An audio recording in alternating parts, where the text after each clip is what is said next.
Ke-11 wilayah tersebar di hampir seluruh pantai selatan Indonesia. Di Sumatera, usai Aceh, Sumatera Utara, dan Sumatera Barat, siklon juga akan menghantam Bengkulu dan Lampung.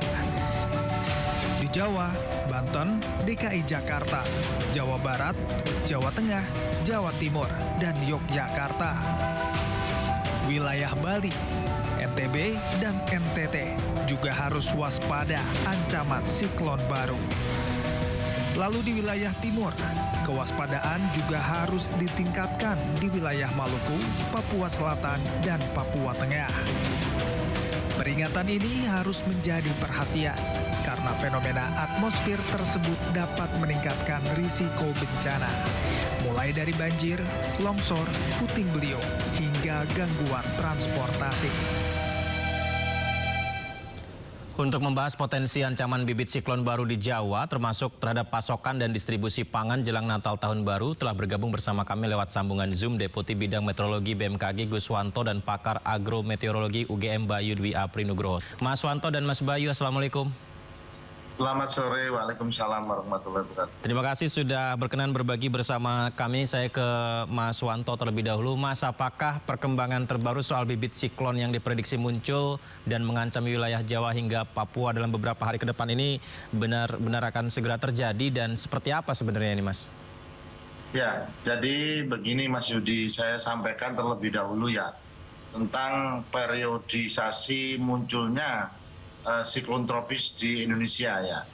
Jadi kita lebih kepada bahwa siklon tropis itu memiliki dua kebiasaan. Misalkan di belahan bumi utara, dia akan muncul kira-kira biasanya di bulan April hingga Desember. Nah, sedangkan di belahan bumi selatan, di ekuator, selatan ekuator itu munculnya biasanya di November, Desember sampai nanti April. Jadi ada overlapping di November, Desember. Ya. Nah, kemudian sebelum menjadi siklon tropis, kami juga menyampaikan bahwa ada tahapannya. Tahapannya mulai dari sirkulasi siklonik, ya, kemudian bisa menjadi depresi tropis, kemudian menjadi bibit siklon tropis yang kita berikan nama 93W, 94W, dan seterusnya ya. Kemudian setelah jadi bibit siklon tropis baru, kalau tekanan di bawah 1000 milibar dan kecepatan anginnya sudah mencapai 35 knot, itu baru kita berikan nama. Nah, pemberian nama juga ada area of responsibility-nya. Kemarin yang Senyar itu yang memberi nama adalah Indian Meteorology Department, bukan Indonesia yang memberikan. Nah, di wilayah selatan melalui Jakarta Tropical Cyclone Warning Center, BMKG memiliki kewenangan untuk memberikan nama, misalkan Seroja, Cempaka, dan lain sebagainya. Nah, kemudian saat ini kalau Mas Yudi lihat, barangkali di background saya di belakang itu ya Mas Yudi ya, itu ada sirkulasi siklonik nggak di sebelah barat daripada Pulau Sumatera. Terus ada juga di sebelah timur, di utara Australia. Itu adalah sirkulasi siklonik. Apabila dia tekanannya terus menurun, dia menjadi depresi tropis dan nantinya bisa menjadi bibit siklon tropis. Sedangkan di wilayah utara yang Filipina ya, itu sudah terjadi, itu 93W. Nah, dampaknya apa terhadap wilayah Indonesia? Nah, saat ini kan bulan Desember, seperti tadi yang saya sampaikan, dia ada overlapping di bulan November, Desember. Bisa di utara, bisa di selatan. Nah, yang di utara itu dampaknya adalah dampak tidak langsung. Itu memberikan hujan dan angin kencang di wilayah Indonesia bagian utara. Misalkan di situ ada Sulawesi Utara, kemudian Kalimantan Utara. Dia akan berimbas, mendapatkan curah hujan ataupun angin kencang. Jadi, kembali lagi, yang dimaksud utara dan selatan, belahan bumi utara atau belahan bumi selatan itu adalah periodisasi munculnya bibit siklon tropis atau siklon tropis di Indonesia. Mas, kemarin kan siklon Senyar ya, dan ini ada potensi bibit siklon baru. Bibit siklon ini apakah fenomena langka juga, Mas? Gini, kenapa senyar itu dinamakan fenomena langka? Karena senyar itu syarat untuk terjadinya siklon tropis ya. Biasanya kan kekuatan daripada siklon tropis itu kan ada rumusnya ya untuk gaya Coriolisnya, yaitu 2 omega sin theta ya. Kalau sin tetanya itu mendekati lintang ya, mendekati 0, maka dia hilang. Harusnya siklon tropis itu jarang muncul di lintang di bawah 5 derajat. 5 derajat. Di bawah 5 derajat itu jarang, kecuali 2 yang terjadi. Tahun 2001 siklon tropis Fame, satu lagi yang kemarin senyar itu di 4,5 derajat lintang utara. Itu kenapa dinamakan itu langka. Nah, kemunculan siklon tropis itu sebenarnya tidak langka, itu wajar secara periodisasi. Tadi saya sampaikan, kalau bulan November, Desember sampai April itu biasanya nanti November, Desember itu bisa di utara, bisa di selatan, dia overlapping. Tapi kalau begitu nanti Januari sampai April, dia pasti di selatan. Tapi nanti di April hingga Oktober, dia di utara. Overlappingnya kembali lagi di November, Desember. Begitu, Berarti Mas Yudi. dampaknya hingga akhir tahun ini potensi hujan turun dengan intensitas yang lama itu bisa saja terjadi ya, Mas? Bisa terjadi, Mas Yudi. Tapi kan kita melihat BMKG memonitor terjadinya hujan itu tidak hanya satu faktor dari siklon tropis. Kali ini menjelang Natal Tahun Baru, BMKG itu minimal memonitor ada 8 parameter itu.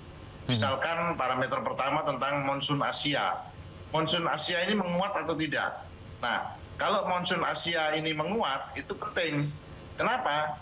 Monsun Asia ini memberikan dampak yaitu terjadinya hujan di wilayah Indonesia. Itu satu. Ada Madden-Julian Oscillation. Madden-Julian Oscillation itu adalah pergerakan awan hujan dari Samudra Hindia masuk ke wilayah Indonesia dari barat. Ini juga menyebabkan hujan. Ada juga yang namanya cold surge atau cross equator northern surge, yaitu apabila monsun Asia itu bisa mendorong sampai melewati ekuator menuju sebelahan bumi selatan, itu juga akan lebih hujan. Nah, lain lagi ada lagi yang ROB, kita monitor juga bibit siklon tropis atau siklon tropis itu salah satunya. Di samping itu ada puncak musim hujan. BMKG sudah memprediksi bahwa puncak musim hujan tahun 2025-2026 November Desember itu di sisi utara, sedangkan Desember Januari itu lebih banyak di sisi selatan. Dan yang terakhir satu lagi adalah fenomena La Nina lemah. La Nina lemah ini adalah masih menghangatnya subsurface temperatur atau suhu muka laut di Indonesia, di mana tekanan udara di Pasifik bagian tengah itu lebih dingin, sehingga dia mendorong uap air yang ada di Pasifik Barat masuk ke wilayah Indonesia. Maka dampaknya wilayah kita mengalami hujan. Baik. Kira-kira demikian. Jadi salah satu saja, Mas Yudi, siklon tropis atau ini. Lebih banyak misalkan kita lihat konvergensi, itu juga menghasilkan hujan. Kemudian sirkulasi siklonik itu menghasilkan hujan. Nah, seminggu ini kenapa di sebelah selatan itu agak meningkat? Itu lebih cenderung karena adanya faktor daripada untuk terjadinya konvergensi ya. Kita melihat, kemudian kita juga melihat Madden-Julian Oscillation-nya juga aktif. Sehingga wilayah Jawa saat ini ada peningkatan. Baik. Demikian. Baik, berikutnya Mas Bayu, tadi kita dengar penjelasan dari Mas Wanto mengenai bibit siklon baru nih Mas Bayu. Lantas bagaimana dengan pasokan pangan di Jawa hingga Papua ini, apalagi sebentar lagi jelang libur Nataru, Mas Bayu? Izin Mas Bayu, audionya sepertinya masih ditutup. Ya memang silakan. Informasi BMKG ini menjadi kunci sebenarnya gitu. Saya selalu juga menyampaikan bahwa BMKG ini sudah mengeluarkan early warning gitu ya. Nah, dengan adanya tadi sampaikan ada bibit siklon, kemudian juga tadi adanya menguatnya konvergensi dan sebagainya, itu artinya apa? Ada peningkatan curah hujan di situ.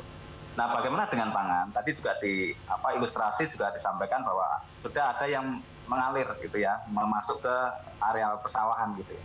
Artinya apa? Ya kita harus menyesuaikan. Nah, bagaimana dengan pasokan pangan? Nah, ini yang menarik. Dengan adanya informasi kemudian juga tadi ada early warning, itu sebenarnya pemerintah daerah maupun kementerian dan lembaga yang berwenang di pangan ini harus mengantisipasi gitu ya. Jadi tidak kejadian baru kita heboh gitu ya, tetapi kita harus mengantisipasi daerah-daerah mana yang sesuai tadi disampaikan oleh BMKG itu menjadi kritis, artinya akan terjadi peningkatan intensitas hujan gitu ya, yang menyebabkan banjir dan sebagainya. Disitulah kemudian mungkin kita akan stop gitu ya, atau menyimpan ataupun pangan itu di dekat-dekat situ. Artinya adalah kalau misalnya terjadi banjir kemudian pasokan terganggu, itu tidak mengganggu kaitannya dengan pangan ini. Mungkin itu Mas Yudi. Curah hujan ekstrim ini berarti potensi memicu gagal panen ada ya Mas ya? Gagal tanam sebenarnya. Artinya apa? Ini kan sebenarnya kalau di kita di awal musim tanam itu kan sebenarnya awal musim tanam sebenarnya gitu ya. Jadi petani di Indonesia itu kalau misalnya mulai musim hujan itu adalah awal musim tanam. Nah, dengan adanya di awal musim tanam dengan intensitas hujan yang tinggi ini yang menyebabkan apa? Tadi gagal tanam, artinya benih yang ditanam itu akan kena banjir, akhirnya mati gitu ya. Ini yang disebut gagal tanam. Kalau gagal panen itu adalah sudah siap dipanen tetapi kemudian terkena banjir dan sebagainya yang tidak bisa dipanen. Itu disebut dengan gagal panen. Gitu, sebenarnya di negara kita ini Mas Bayu, apakah sudah siap dengan adanya antisipasi cuaca ekstrim seperti ini? Maksud saya, wilayah mana yang pertaniannya paling siap atau malah paling rentan jika cuaca ekstrim berlangsung hingga awal tahun depan dan tetap bisa terjaga kondisi pangan warga? Ya sebenarnya di semua lokasi sangat rentan gitu ya. Bahkan kalau di bidang pertanian sendiri juga sudah memunculkan suatu adanya teknologi varietas gitu ya. Artinya yang rentan yang tahan dari kekeringan, kemudian juga tidak membutuhkan air yang banyak. Itu salah satu upaya untuk memitigasi dan adaptasi gitu ya dampak dari perubahan iklim ini di sektor pertanian gitu. Tetapi yang paling penting di sini adalah tadi informasi dari BMKG, kemudian adanya early warning gitu. Early warning itu yang harus dijadikan acuan. Saya melihat juga sebenarnya disampaikan juga untuk yang kejadian di Sumatera itu sebenarnya BMKG sudah mengeluarkan suatu early warning gitu ya. Bahkan ada siklon yang itu bisa dilihat itunya kapannya gitu ya. 8 hari sudah dikasih warning, 4 hari kemudian 2 hari juga dikasih warning. Artinya apa?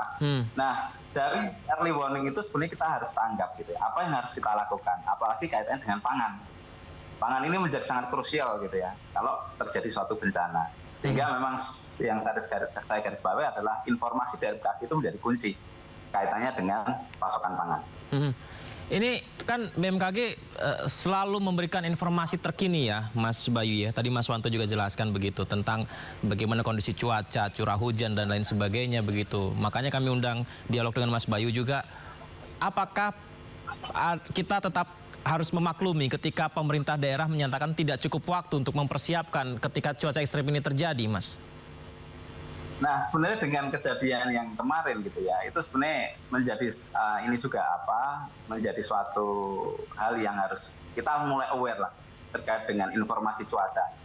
Kondisi saat ini sudah berbeda gitu ya. Dampak perubahan iklim itu nyata, artinya ya kita mungkin akan sering menghadapi gitu ya kondisi-kondisi yang ekstrim gitu ya. Nah, apalagi ini kaitan dengan pangan gitu ya. Karena pangan dan iklim ini kan apalagi kita menanam itu kan mesti kita berdasarkan pada kondisi iklimnya seperti apa gitu ya, ketersediaan airnya seperti apa. Kita tidak bisa menanam kalau tidak ada airnya. Sehingga sehingga informasi dari BMKG itu memang harus kita kita masifkan gitu ya informasinya. Kemudian juga dari pihak pemerintah daerah maupun kementerian dan lembaga juga mulai aware gitu ya, bahwa bulan ini akan terjadi cuaca ekstrim sehingga mereka sudah siap.